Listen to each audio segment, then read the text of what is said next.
প্রয়াগের সেই পবিত্র সভায় শিবপুরাণের পরিচয় শোনার পর মুনিদের মনে আরও গভীর আগ্রহ জাগল। তারা বিনয়ের সঙ্গে বললেন, হে সুতদেব, এবার আপনি আমাদের সেই অদ্ভুত শিবপুরাণের কাহিনী বলুন, যা বেদান্তের সারস্বরূপ। মৃদুকণ্ঠে সুতদেব উত্তর দিলেন, হে মহর্ষিগণ, আপনারা আগে কল্যাণময় ভগবান শিবকে স্মরণ করুন, তারপর মনোযোগ দিয়ে এই শিবপুরাণ শ্রবণ করুন, যা বেদান্তের সারতত্ত্ব থেকে উদ্ভূত। তিনি বলতে শুরু করলেন, শিবপুরাণে ভক্তি, জ্ঞান ও বৈরাগ্য এই তিনের বিশেষ আলোচনা করা হয়েছে। এখানে সেই পরম সত্যের বর্ণনা রয়েছে, যাকে বেদান্তে থেকে জানা যায়। এরপর সুতদেব এক প্রাচীন ঘটনার কথা বললেন। সৃষ্টির শুরুতে 6 কুলের বহু মহর্ষি একত্রিত হয়ে এক গভীর বিতর্কে জড়িয়ে পড়লেন। তারা একে অপরকে বলতে লাগলেন, এই বস্তুই শ্রেষ্ঠ, আর অন্যজন বললেন, অন্য বস্তু শ্রেষ্ঠ। এই বিতর্ক ধীরে ধীরে বড় আকার ধারণ করল। শেষে তারা সিদ্ধান্ত নিলেন, এই প্রশ্নের সমাধান একমাত্র সৃষ্টিকর্তা ব্রহ্মাই দিতে পারেন। তাই সকলেই ব্রহ্মার কাছে গেলেন।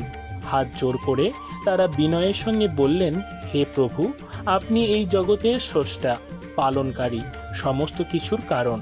আমরা জানতে চাই, এই জগতের অতীত, পরম এবং সর্বোচ্চ তত্ত্ব আসলে কে? কে সেই পরম পুরুষ?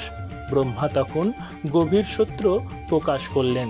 তিনি বললেন, যাকে মন, বাক্য কখনো স্পর্শ করতে পারে না, যার থেকে ব্রহ্মা, বিষ্ণু, ইন্দ্র, রুদ্রসহ সমস্ত জগৎ, সমস্ত প্রাণী, সমস্ত ইন্দ্রিয়ের সৃষ্টি হয়েছে, তিনিই হলেন দেবাদিদেব মহাদেব, পরম শিব।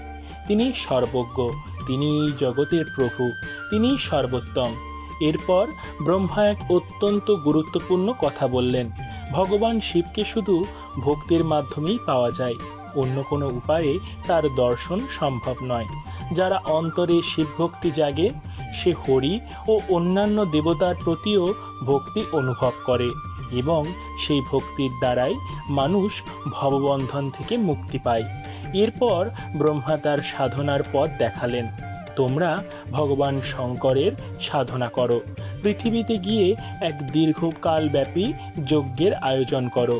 এই যজ্ঞের মাধ্যমে তোমরা শিবপদ লাভ করতে পারবে। তিনি আরও বোঝালেন, শিবপদ প্রাপ্তিই হল সাধ্য, অর্থাৎ লক্ষ্য, আর শিবের সেবা উপাসনা হল সাধন, অর্থাৎ উপায়।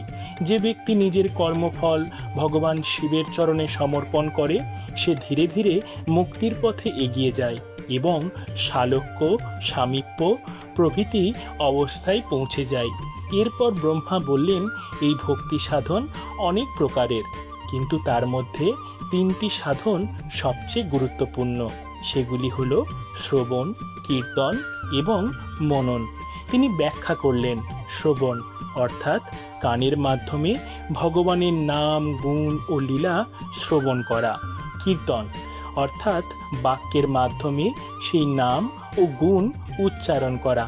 আর মনন, যার মাধ্যমে সেই ভগবানের চিন্তা ও ধ্যান করা। এই 3টিকেই বলা হয়েছে সর্বশ্রেষ্ঠ সাধনা।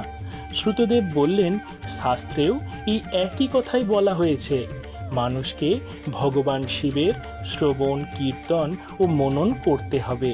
তিনি আরও সুন্দরভাবে বুঝিয়ে দিলেন, মানুষ যেটা চোখে দেখে সেটার দিকে সহজেই আকৃষ্ট হয়, কিন্তু যে জিনিস দেখা যায় না তা আগে শুনে জানতে হয়। তাই প্রথম সাধন হলো শ্রবণ। গুরুর মুখ থেকে সত্য তত্ত্ব শুনে মানুষ ধীরে ধীরে কীর্তন ও মননের পথে এগিয়ে যায়। ক্রমে এই 3 সাধনের মাধ্যমে মানুষ ভগবান শিবের সঙ্গে সংযোগ স্থাপন করে। প্রথমে তার দোষ ত্রুটি দূর হয়, তারপর লৌকিক আনন্দের আকর্ষণ কমে যায়, শেষে তার মন শুদ্ধ হয়ে যায়।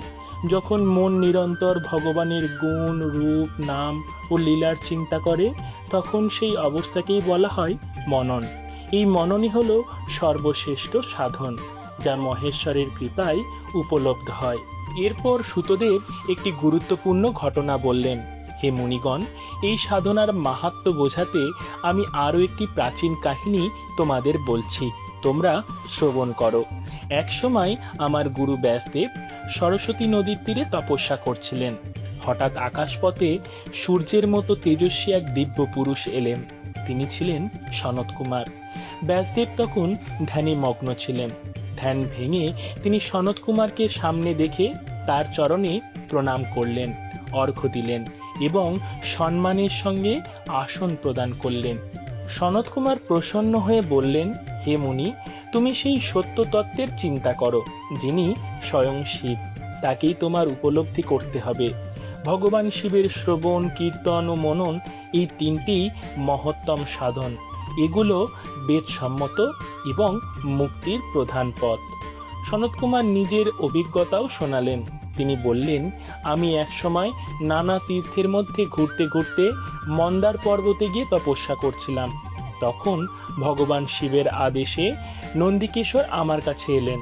তিনি আমাকে এই একই উপদেশ দেন, শিবের শ্রবণ, কীর্তন ও মনন, এই তিনটিই হলো মুক্তির প্রধান উপায়। এই উপদেশ দিয়ে সনত কুমার ব্রহ্মধামে ফিরে গেলেন। সুতদেব বললেন, এই হলো সেই প্রাচীন বৃত্তান্ত। এই কথা শুনে মুনিগণ আবার প্রশ্ন করলেন, হে সুতদেব, আপনি যে শ্রবণ, কীর্তন ও মননের কথা আমাদের বললেন, তা তো অত্যন্ত উচ্চ স্তরের সাধনা। কিন্তু যারা এই সাধনা করতে অক্ষম, তারা কিভাবে মুক্তি লাভ করবে? কোনো সহজ উপায় কি নেই মানুষ মোক্ষ লাভ করতে পারে? এই প্রশ্নের মধ্য দিয়েই শুরু হতে চলেছে আমাদের পরবর্তী অধ্যায়ের আরও গভীর আলোচনা। আজকের মতো এখানেই সমাপ্ত। ওম নমঃ শিবায়।